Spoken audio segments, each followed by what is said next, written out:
Stephanie, you've been on the housing market since this past fall. We're still seeing really good data out of the market, but are we just bouncing along the bottom, or is it really growth?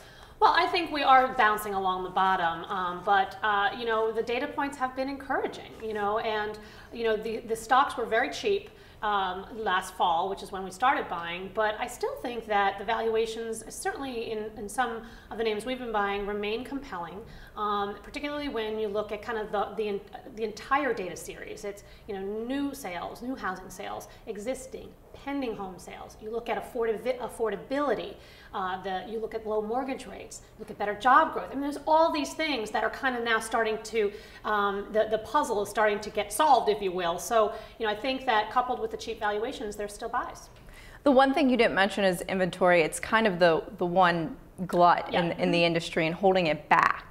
How much longer do you think we need to see prices come down before that starts to improve? Yeah, I mean, I think that that's a big overhang. I would counter that to some degree with at least the amount of new homes on the market currently versus the shadow inventory.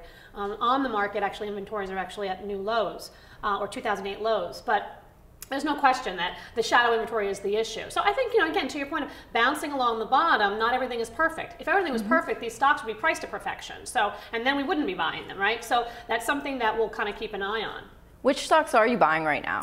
Yeah, so we're buying the non-conventional names. Most people go to Home Depot and they go to Lowe's or Toll Brothers, which, by the way, I like Toll Brothers. We have for a long time, but we started with Weyerhaeuser. If you want a pure play on housing, that is it. And they have about 75% of their profits are tied to the housing market, and we like the REIT structure as well as the dividend yield very much. Stanley Black & Decker I like a lot. That name, they certainly have exposure to Home Depot and Lowe's, right? Because they sell their products in their stores, but they also have very good M&A strategy, which I think kind of cushions earnings as we wait for the recovery in housing, and just a great management team.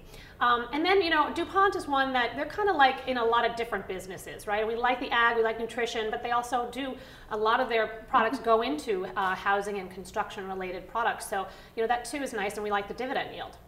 And so why are you staying away from the big housing plays like the Home Depots, Lowe's, Toll Brothers that you mentioned? I think that Home Depot and Lowe's are pretty well owned. Most people just kind of gravitate towards those names, when you think of housing. I do think that Home Depot, Frank Blake has done an amazing job at that company, restructuring it. But I think, at the current level, it's kind of priced in. Lowe's may have a little bit more upside just because of the restructuring and kind of it's still a show me story. So I think you can make a case to own them. I just think these others are more compelling.